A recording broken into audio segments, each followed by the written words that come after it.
नमस्कार दोस्तों, मैं रोहित कुंवर सफल क्लासेस में आपका स्वागत करता हूँ।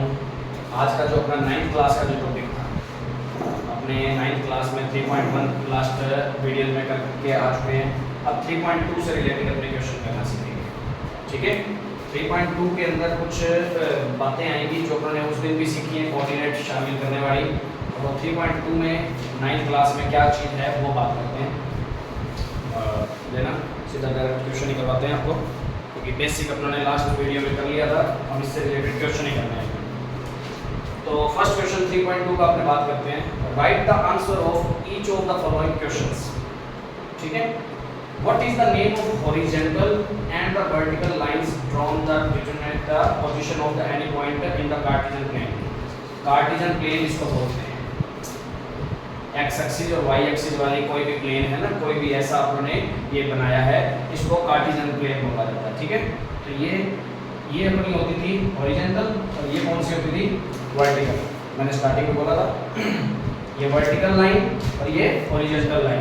तो हॉरिजॉन्टल लाइन का नेम क्या है एक्स एक्सिस और इसका नाम क्या है वाई एक्सिस। ठीक है, ध्यान देना ये चीज फर्स्ट का आंसर ये हो जाएगा। हॉरिजॉन्टल का नेम है एक्स एक्सिस और उसका कितना है वर्टिकल का वाई एक्सिस। ठीक है, इसके बाद बात करते हैं अपने सेकंड क्वेश्चन की। What is the name of each part of the plane formed by these two lines. Each part of the मतलब इन लाइन को अपने बनाने के बाद ये जो पार्ट्स बने हैं, मैंने उस दिन भी बताया था, इन पार्ट्स का नेम क्या है क्वाड्रेंट। क्या बोलते हैं इनको क्वाड्रेंट बोला जाता है। ठीक है, तो ये फर्स्ट क्वाड्रेंट होता है, ये सेकंड, ये थर्ड और ये फोर्थ क्वाड्रेंट होता है। ध्यान रखना, और इसी वे में होते हैं, ऐसे नहीं कि फर्स्ट ये हो सेकंड ये थर्ड ये फोर्थ हो, ऐसे नहीं, यही है फर्स्ट सेकंड थर्ड फोर्थ, इसी तरीके से चलता है। ठीक है, तो इन पार्ट्स का नाम क्या होता है क्वाड्रेंट्स होता है नाम। ठीक है, ये पार्ट्स के नेम क्वाड्रेंट। थर्ड क्वेश्चन इसका, right the name of the point where these two lines intersect। तो जहां ये दोनों लाइन इंटरसेक्ट कर रही है, इंटरसेक्ट मतलब जहां काट रही है ये लाइन, इस पॉइंट का नेम क्या है ओरिजिन नाम है इसका। ठीक है, ओरिजिन के अपने यदि कोऑर्डिनेट की बात करें तो कितने कोमा कितने थे, यहाँ x की वैल्यू भी 0 होती है और y की वैल्यू भी 0 होती है। तो ओरिजिन के कोऑर्डिनेट कितने हैं। ठीक है, ओरिजिन आ गया। इसके बाद अपने बात करते हैं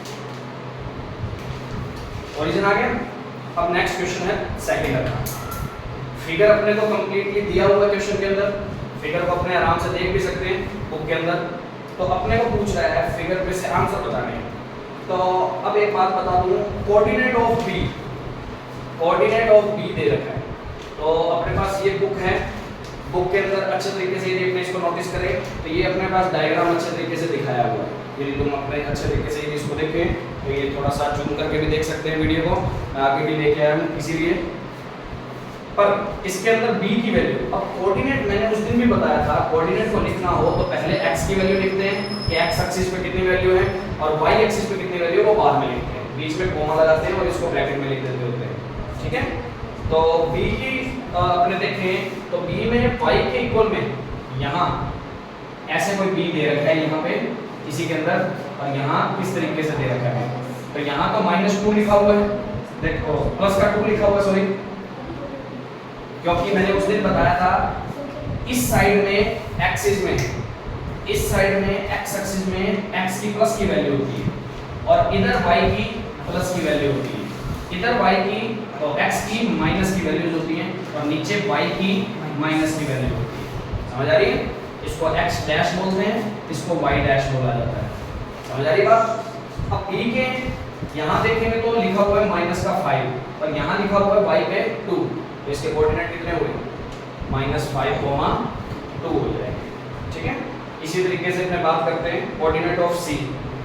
c आ जाता है हमारा इधर नीचे बना हुआ, इस टाइप से नीचे यहाँ बना हुआ है कहीं ऐसे करके c पे। अब c पे अपने देखते हैं यहाँ तो 5 लिखा हुआ है और यहाँ कितना लिखा हुआ है -5। तो पहले x की वैल्यू 5 और -5 बाद में, y की वैल्यू बाद में आती है। बात समझ आ रही है। तो ये कोऑर्डिनेट निकालने का तरीका है। Next the point identified by the coordinates. अब की बार कोऑर्डिनेट दे दिया, अब ये देख के बताना है कि ये कोऑर्डिनेट किस पॉइंट का है। तो ये कोऑर्डिनेट अपने को गिवन है -3 -5, -3 -5। देखो भाई -3 -5 किस में है? -3 मतलब x की माइनस की वैल्यू, और -5 पहले तो ये चेक करो कि कौन से क्वाड्रेंट में आएगा। मैंने तुम्हें क्वाड्रेंट जब समझाए थे तब मैंने बताया था कि किस टाइप के कोऑर्डिनेट होते हैं। इसमें x की वैल्यू भी प्लस की, y की वैल्यू भी प्लस की, तो इसमें दोनों कोऑर्डिनेट कौन से होते हैं? पॉजिटिव होते हैं, ठीक है। इसमें तो दोनों पॉजिटिव आएंगे। इसमें y की वैल्यू तो पॉजिटिव होती है, पर x की वैल्यू कौन सी होती है? नेगेटिव। तो इसमें इस शेप इस फॉर्म में आते हैं कोऑर्डिनेट हमारे, ठीक है। और इसमें x की भी नेगेटिव और y की भी नेगेटिव, तो ये थर्ड क्वाड्रेंट में आ गई, ठीक है। और इसमें y नेगेटिव पर x क्या होता है? पॉजिटिव होता है, तो इसमें इस टाइप के आते हैं। तो ये दोनों कौन से में है? Minus minus. कौन से क्वाड्रेंट में आएंगे? थर्ड क्वाड्रेंट में आएंगे। थर्ड क्वाड्रेंट नहीं होगा कहीं ना कहीं कोई ये आंसर।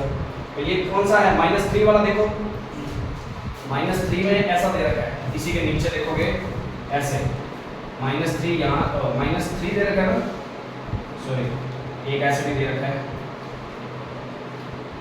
ऐसे 5 पे। यहाँ E पॉइंट है और यहाँ कौन सा पॉइंट है? H पॉइंट दे रखा है क्वेश्चन में, ठीक है। देखोगे तो -3 यहाँ -3 है और ये माइनस का 5 है, ये माइनस का 3 है, ये माइनस का 3, ये माइनस का 5 है, ठीक है। अपने को देखना है कि -3, -5, तो -3, -3 इसका x की वैल्यू -3 है और इसमें y की वैल्यू -5 है, तो किसके कोऑर्डिनेट है वो? E के कोऑर्डिनेट है। बात समझ आई? क्योंकि E में क्या है? x की वैल्यू -3 है और y की वैल्यू -5 है। बात समझ आ रही है? तो ये इस तरीके से कोऑर्डिनेट भी पहचान सकते हैं किस पॉइंट के। तो अगला 2, -4, 2, -4 की बात करते हैं अपने, तो ये किस पे आएगी? एक प्लस का, दूसरा माइनस का। कौन से क्वाड्रेंट में आने के चांस है?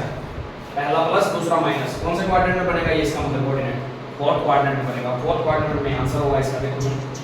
देखो G है, देखो G पे क्या है?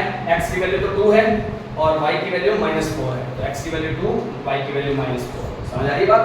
इस तरीके से उसको कोऑर्डिनेट को शो किया जाता है। फिर आगे देखो the abscissa of the point B। अब एक नाम आएगा अब्सिसा, अब्सिसा,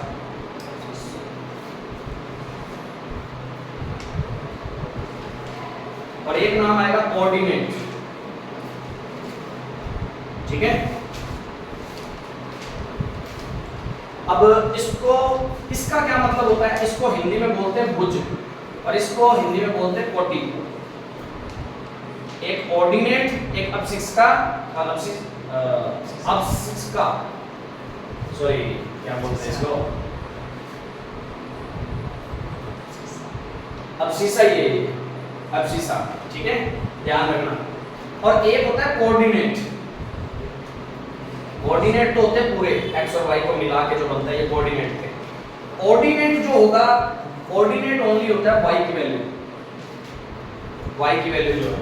अब सीसा जो है वो होता है कौन? x की वैल्यू, ये ध्यान रखना। तो मैं कहूं इस कोऑर्डिनेट के अब सीसा की वैल्यू बताओ तो कितनी? -3।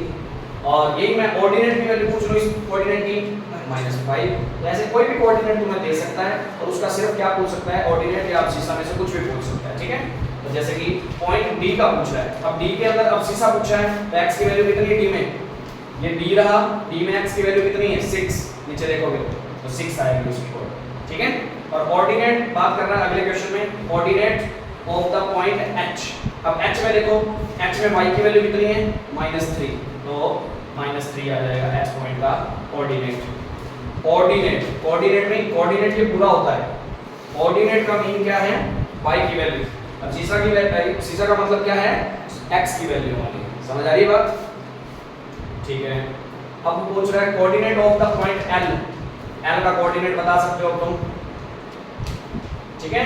L के बाद अब देखो L है y एक्सिस पे, यही है L पॉइंट, किस पर? 5 पर। अब ये y पे है तो x की वैल्यू इस टाइम पे कितनी होती है? एक बात हमेशा ध्यान देना, कोऑर्डिनेट में x एक्सिस पे या x एक्सिस पे या y एक्सिस पे कोई पॉइंट बैठा है, यदि कोई y एक्सिस पे बैठा है तो उसकी x की वैल्यू हमेशा 0 होगी और y की वैल्यू जो भी दी होती है। तो इसका मतलब L के कितना कोऑर्डिनेट हुए? 0,5। तो x की वैल्यू हमेशा 0 y एक्सिस पे, कोई भी पॉइंट y एक्सिस पे बैठा है तो उस टाइम पे उसकी x की वैल्यू क्या होती है 0। और कोई पॉइंट यदि x एक्सिस पे बैठा है तो उस टाइम पे कोई भी वैल्यू, जैसे अब ये इसी की वैल्यू मैं पूछ लेता हूँ तो वो कितनी होती है, उस पे y की वैल्यू हमेशा 0 होती है। तो x एक्सिस पे y की वैल्यू 0, ठीक है, और y एक्सिस पे x की वैल्यू हमेशा 0 होती है, ध्यान रखना। तो the coordinate of the m का कोऑर्डिनेट कितने हैं, m आ रहा है यहाँ, इस पॉइंट को m दिया हुआ है, तो यहाँ x की वैल्यू, ये x एक्सिस पर है, y की वैल्यू कितनी होगी यहाँ पे 0 और x की वैल्यू -3 है। बात समझ आ गई? तो इस तरीके से अपना थर्ड चैप्टर कंप्लीट होता है, ठीक है। और इससे रिलेटेड जो भी बातें हैं अच्छे तरीके से कवर करोगे, नोट करना है तो नोट भी कर सकते हो। और वीडियो अच्छी लगी हो तो ज़्यादा से ज़्यादा चैनल को सब्सक्राइब करवाएं, ज़्यादा से ज़्यादा वीडियो को शेयर करें अपने दोस्तों के साथ। और यदि कोई प्रॉब्लम लगती है तो कमेंट बॉक्स में आप बता सकते हैं, ठीक है। और इस चीज़ के बारे में यदि कोई भी प्रॉब्लम लगे या कोई भी दिक्कत आती है तो कमेंट बॉक्स में आप बताएं और ज़्यादा से ज़्यादा शेयर करें। Thank you. अपना थर्ड चैप्टर कंप्लीट होता है इसमें।